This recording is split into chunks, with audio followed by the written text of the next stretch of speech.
और रेस्ट यहाँ लिखो, डिफरेंस के तौर पे रखो, याद रखो।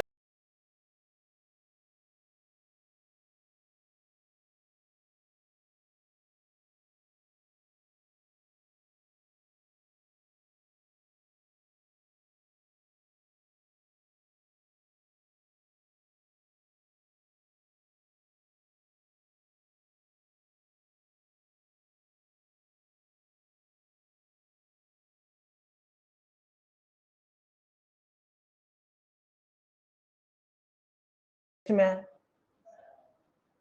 समझ रहे हो ये बात को, क्या बोल रहे हैं, समझ रहे हो?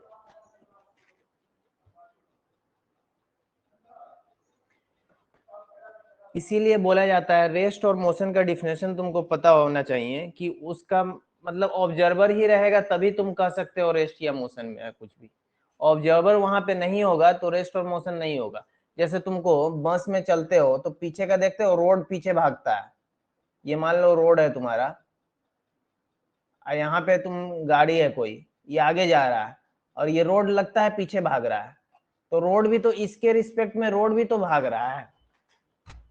कभी ऑब्जर्व किए हो, पीछे देखे हो कभी बस से, रोड लगता है कि भाग रहा है पीछे की तरफ,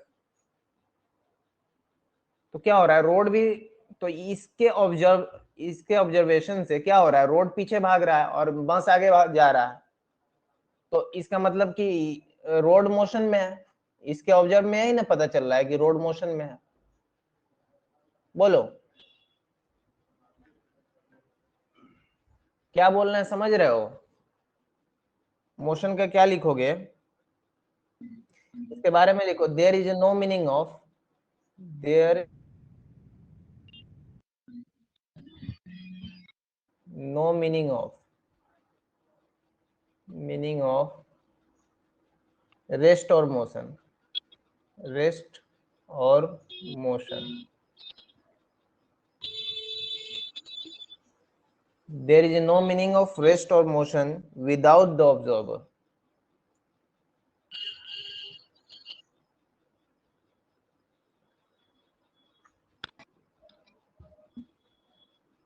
ठीक है, कोई मतलब नहीं है रेस्ट और मोशन का बगैर ऑब्जर्वर के, ये बात को समझो, इंपॉर्टेंट पॉइंट है ये। इससे क्वेश्चन बनता है, तुम्हारा रिलेटिव मोशन का क्वेश्चन इसी से बनेगा। ठीक है,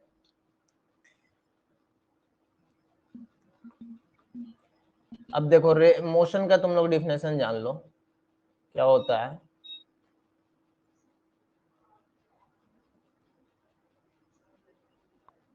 position changes with position changes with respect to time,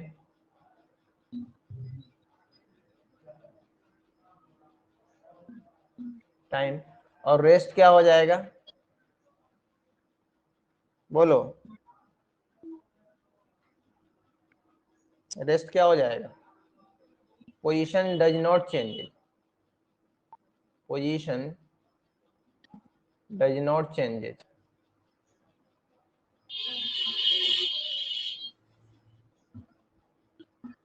with respect to time.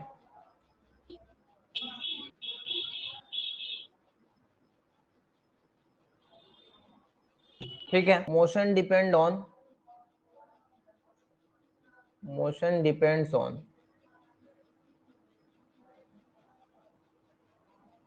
On the coordinate system.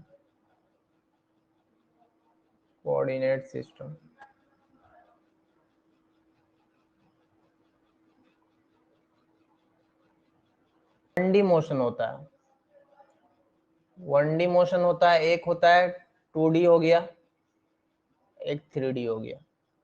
अब समझो इसमें वन डी मोशन क्या होता है, कोई बता सकता है one D motion, one dimensional motion क्या होता है? वन डी का मतलब हो गया वन डायमेंशनल, वन डायरेक्शन, समझो इसको वन डायरेक्शन। 2D का मतलब हो गया टू डायरेक्शन,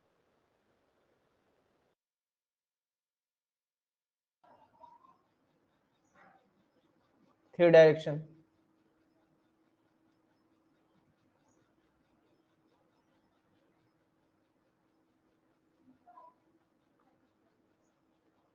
अब देखो 1D मोशन तुम्हारा हो गया, जैसे कोई एक पाथ ले लो, ये मान लो कोई एक्सिस है, ये रोड है, इस पे बस चल रही है, ठीक है, कोई ऑब्जेक्ट है यहाँ से जा रहा है, ठीक। तो ये क्या है, 1D मोशन हो गया, एक ही डायरेक्शन में जा रहा है।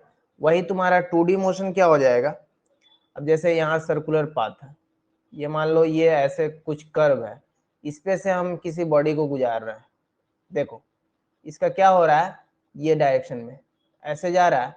तो इसमें क्या है, अब देखो इसमें क्या हो रहा है, इसको समझो ऐसे, ये एक्सिस बना लो, देखो ये देखो ऐसे क्या हो रहा है कि ऐसे बढ़ेगा ये, तो देखो इसमें हाइट में भी चेंज आ रहा है, यहाँ पे नीचे में था, ये कोऑर्डिनेट सिस्टम में भी चेंज आएगा, यहाँ पे देखो, यहाँ पे क्या है, वाई यहाँ पे रखे, ये तो एक्स में जाएगा ना, मान लो एक्स इज इक्वल टू, यहाँ से 0 से शुरू हुआ तो एक्स इज इक्वल टू मान लो 5 गया यहाँ तक, लेकिन वाई में तो नहीं घट बढ़ हो रहा है ना इसका, वाई में तो नहीं ना चल रहा है, ये सिर्फ एक्स में चल रहा है।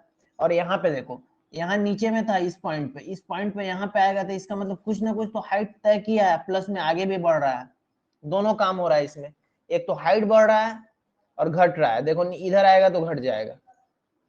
तो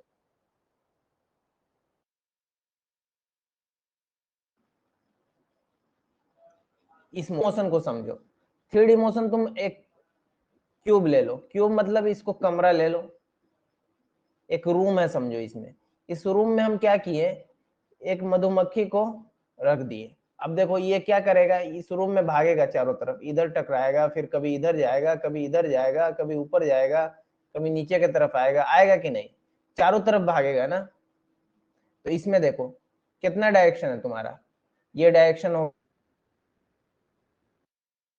इसको ले लो तुम एक्स ले लो, इसको ले लो वाई ले लो, और इसको तुम जेड मान लो, एक डायरेक्शन को, 3 डायरेक्शन है, ठीक है।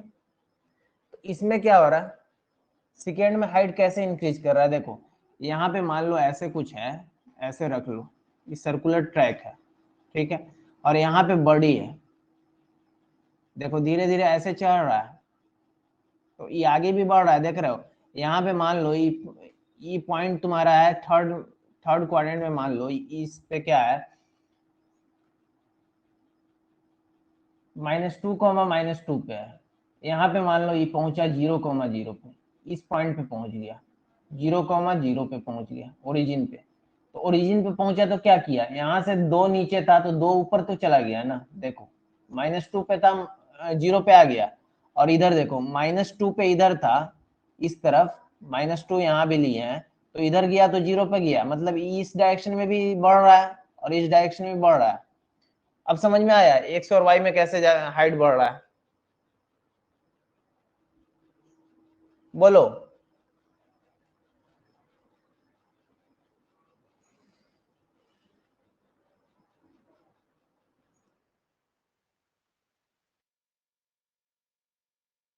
सेकेंड हाइट कैसे बढ़ रहा है, आ गया समझ में।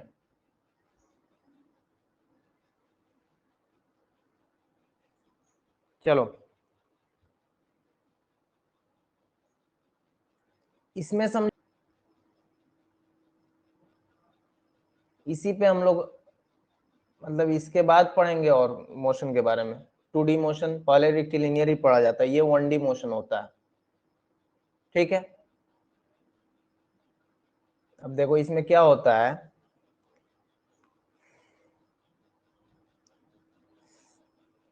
एलोंग ए स्ट्रेट लाइन होता है, along a straight line,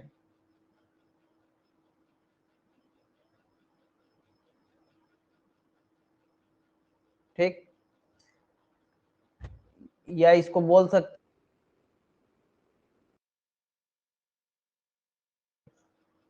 in one एक डायरेक्शन में, डायमेंशन का मतलब कि वो वही हो गया, एक्स और वाई जेड होता है ना, उसको डायमेंशन भी बोलते हैं, वन डायमेंशन को एक्स बोल देंगे, मान लो किसी वाई में सिर्फ जा रहा है तो वाई डायमेंशन है वो, ठीक है, तो वन डायमेंशन में जा रहा है। इसका एग्जाम्पल क्या है तुम्हारा, कि कोई भी चल रहा है, कोई भी तुम गाड़ी देख रहे हो, रोड पे चल रहा है तो सीधे जाता है ना, स्ट्रेट रोड पे चल रहा है, तो वन डायमेंशन का ये है, उसी को रेक्टिलिनियर मोशन भी बोलते हैं, ठीक है। अब इसमें क्या होता है तुम्हारा,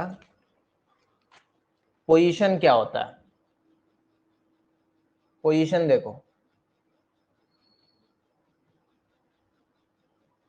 लोकेशन, लोकेशन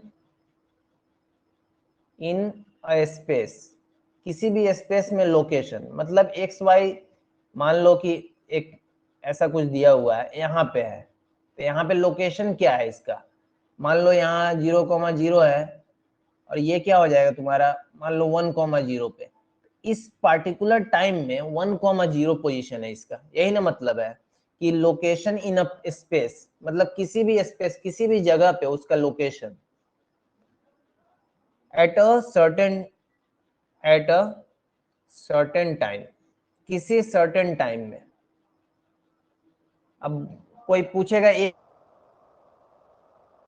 बार यहाँ पे चला गया 2,0 पे, 2,0 पे चला गया, तो इसका पोजीशन क्या हो जाएगा, हो जाएगा, क्या होता है पोजीशन में हम लोग क्या पढ़ते हैं कि एक होता है तुम्हारा डिस्टेंस होता है और डिस्प्लेसमेंट होता है। तो तुम सबसे पहले डिस्टेंस जानो क्या होता है, डिस्टेंस, डिस्टेंस क्या हो जाएगा, बोलो, किसी को पता, ऑफ पाथ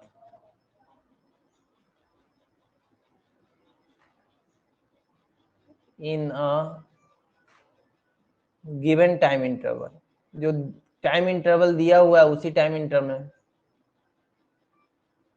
टाइम इंटरवल, ठीक है। अब देखो, तुम इसके बारे में कैरेक्टरिस्टिक इसका क्या होता है, कोई बता सकता है क्या क्या इसमें कैरेक्टरिस्टिक होता है,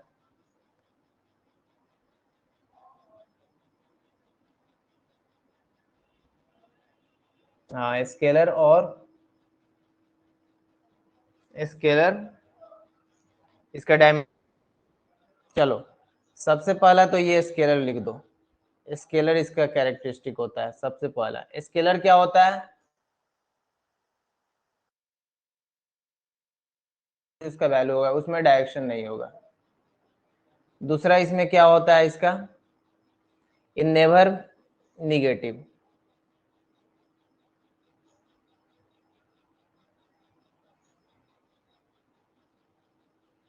तीसरा तुम इसको लिख लो, इसका क्या हो, यूनिट क्या होता है, मीटर में होता है, ठीक है। और इसका डायमेंशन भी लिख लो, डायमेंशन क्या होता है, ये सब याद, और टी पे पावर क्या हो जाएगा, एम पे पावर 0, एल पे पावर 1, टी पे पावर 0, ठीक है। इसको डायमेंशन बोलते हैं। सिर्फ इसमें लेंथ है तब ना मीटर में आया है सिर्फ, ठीक, बताओ। देखो डिफिनेशन से क्वेश्चन बनता है, तुम लोग को अगर कंसेप्ट क्लियर होगा ना तो क्वेश्चन बहुत आसानी से बनने लगेगा। शॉर्टेस्ट डिस्टेंस, देखो इसका सही डिफिनेशन ये होता है, shortest distance between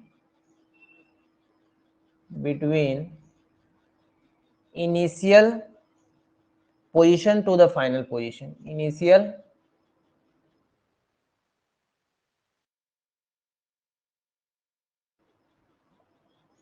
two the final position, ठीक है सब। अब देखो कोई ऐसे गया होगा, जिग जैग मान लो ऐसे गया, यहाँ से यहाँ तक ऐसे पहुंच गया, ठीक है, ऐसे पहुंचा यहाँ तक, ये इसका इनिशियल पॉइंट हो गया, ए से बी किया, ए से बी की तरफ जा रहा है, ठीक है, बी की तरफ जा रहा है, ये तुम्हारा बी हो गया। तो ये तो जो पाथ कवर किया, जिग जैग जो भी कवर किया, तो ये तो तुम्हारा डिस्टेंस हो गया ए से बी। लेकिन यहाँ से यहाँ तक देखो स्ट्रेट लाइन होगा, यहाँ से यहाँ तक ए से बी स्ट्रेट लाइन एक बन रहा है, ये वाला, तो ये ए बी क्या हो गया, ये वाला तुम्हारा क्या हो गया, यही डिस्प्लेसमेंट हो गया। तो शॉर्टेस्ट पाथ दिख रहा है, स्ट्रेट लाइन एक शॉर्टेस्ट पाथ हो जाता है किसी भी पॉइंट में, दो पॉइंट है मान लो, किसी भी दो पॉइंट में तुम ऐसे जाओगे या तुम कैसे भी घूम के जाओगे ना, तो ज्यादा ही आएगा, लेकिन अगर स्ट्रेट लाइन खींच दोगे तो वो सबसे कम लेंथ होता है उसका, समझ रहे हो। तो इसीलिए बोला जाता है डिस्प्लेसमेंट निकालने के लिए इनिशियल और फाइनल के बीच का शॉर्टेस्ट पाथ, तो शॉर्टेस्ट पाथ उसका स्ट्रेट लाइन खींच लो वहां से वहां तक, ठीक है। फाइनल पॉइंट में स्ट्रेट लाइन खींचो और जो उसका लेंथ आया वही उसका डिस्प्लेसमेंट हो गया, ठीक है। बोलो, समझ में आ रहा है, बोल रहे हैं क्या।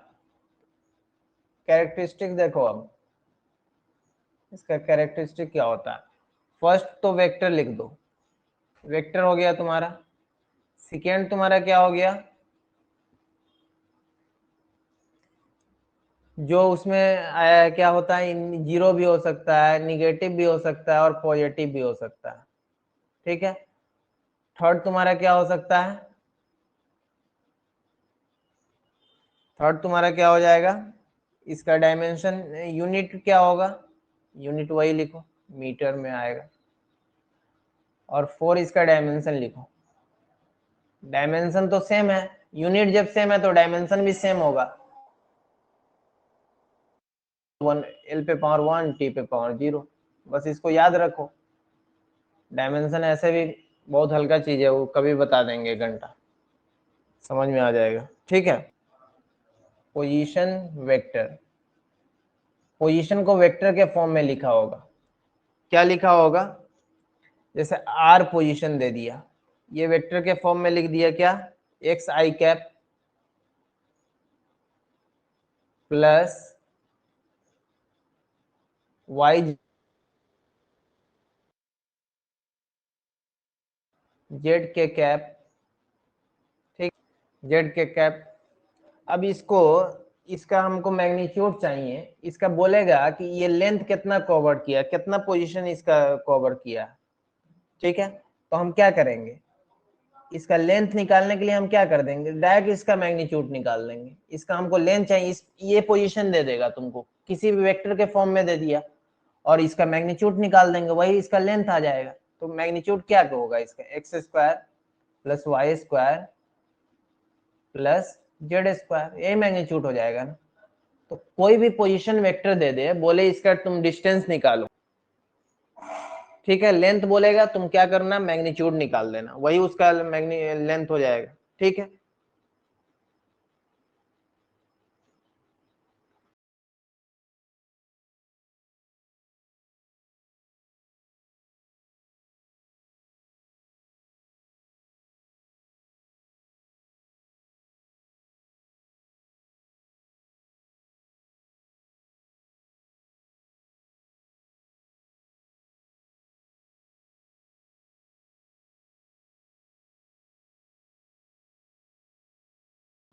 ए में देखो, ए का देखो क्या बोल रहा है तुम्हारा, ये फिगर को पहले समझो,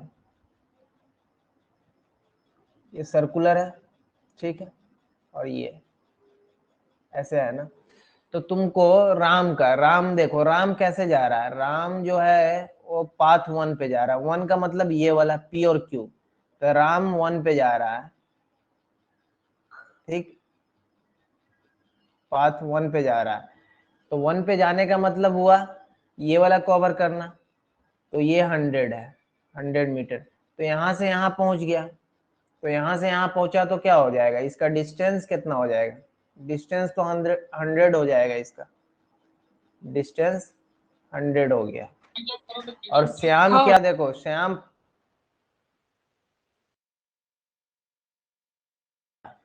ये वाला, तो ये पाथ में देखो यहाँ, यहाँ से यहाँ तक है, यहाँ से यहाँ तक जाएगा, तो यहाँ से इस सर्कुलर ट्रैक है ना, देखो एक सर्किल क्या होता है, एक सर्किल का सरकमफ्रेंस क्या होता है, ये वाला यहाँ से यहाँ तक तय करेगा, तो 2πr तय करेगा ना, 2πr करेगा। लेकिन यहाँ पे क्या हो रहा है, आधा जा रहा है ना, आधा है, तो आधा का मतलब हो गया क्या, πr, और r इसका क्या है, देखो यहाँ से यहाँ तक, ये तो पूरा 100 है ना, इसका मतलब ये क्या है तुम्हारा d है, मतलब d का मतलब क्या होगा, डायमीटर है, लेकिन इसका रेडियस चाहिए, तो रेडियस क्या हो जाएगा, पाई इंटू 50 हो जाएगा, रेडियस 50 मीटर। बोलो, इसका तो 100 यहां से यहां तक डायमीटर हो गया ना, लेकिन इसको आधा रेडियस चाहिए ना। रेडियस यहां से आधा इसका क्या होगा, 50 होगा, तो 50 पाई हो जाएगा, क्योंकि 2 पाई आर होता है, तो पूरा तय करेगा तब तो 2 पाई आर होगा, लेकिन आधा जा रहा है ना, यहां से यहां तक जा रहा है ना, आधा है, तो पाई आर, आधा कर दिया इसका पाई आर। बोलो समझ में आ रहा है? दोनों का डिस्टेंस पता चल गया।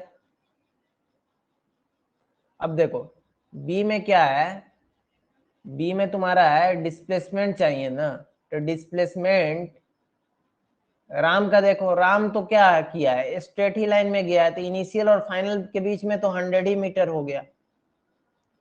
ठीक है, अब देखो डिस्प्लेसमेंट श्याम का क्या हो जाएगा, श्याम क्या किया है,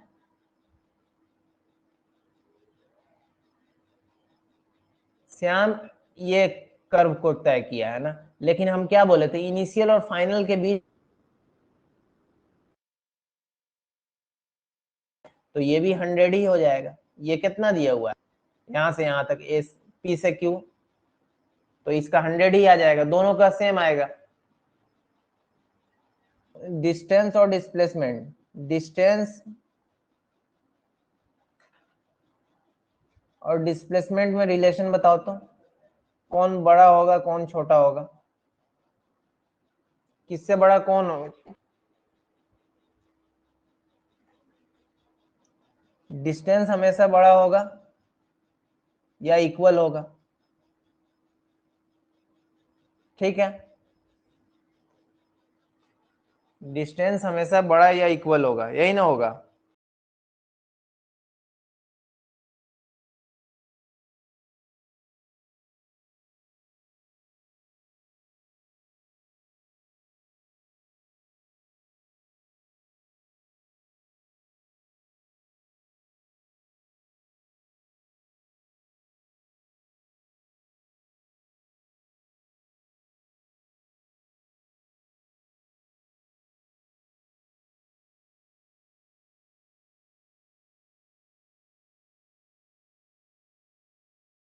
पहले फिगर को समझो क्या बोल रहा है, बोला कि 50 मीटर ड्यू नॉर्थ, तो नॉर्थ ऊपर में होता है, इस पॉइंट से मान लेते वो चलना शुरू किया, इसको मान लेते ओ पॉइंट, चलो 50 मीटर ऊपर गया, 50 मीटर ऊपर चला गया।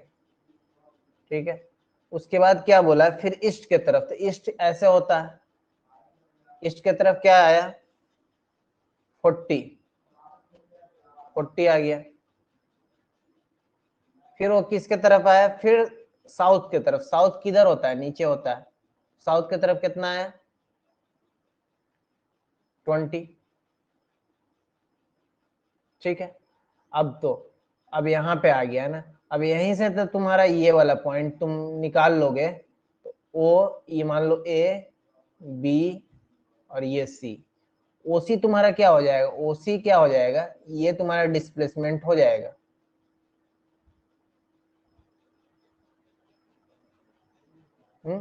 और ओसी तुम्हारा डिस्प्लेसमेंट हो जाएगा, उसके बाद तुम्हारा क्या होगा, डिस्टेंस तुम्हारा क्या हो जाएगा, डिस्टेंस तो सिंपल है, जोड़ दो, कैसे जोड़ोगे, ओ A plus A B plus B C, तीनों को जोड़ दो, ये क्या हो जाएगा तुम्हारा, बी सी। ओ ए क्या है, 50 है, ये 40 है, और ये क्या हो जाएगा तुम्हारा 20 है, तो 110 मीटर। अब डिस्प्लेसमेंट हमको निकालना है, तो डिस्प्लेसमेंट ऐसे एक अपने से परपेंडिकुलर डाल सकते हो, ये क्या हो जाएगा तुम्हारा 90 है ना, तो ये 20 है, ये 30 हुआ, और यहां से ये 40 हो गया, 40 हो गया, तो ये हाइपोटेन्यूज निकल जाएगा इसका, देखो ये एक पाइथागोरस थ्योरम लगाएंगे, तो 30 का स्क्वायर प्लस 40 का स्क्वायर हो जाएगा, तो देखो 30 का स्क्वायर प्लस 40 का स्क्वायर क्या हो जाएगा, ये 900 प्लस 1600, तो ये क्या हो जाएगा, बोलो ये क्या हो जाएगा तुम्हारा 2500 हो जाएगा, तो यहाँ से 5 और 50 आ जाएगा, इसका 50 का ही तो स्क्वायर होता है ये। अब देखो ये क्या हो जाएगा तुम्हारा 50 मीटर।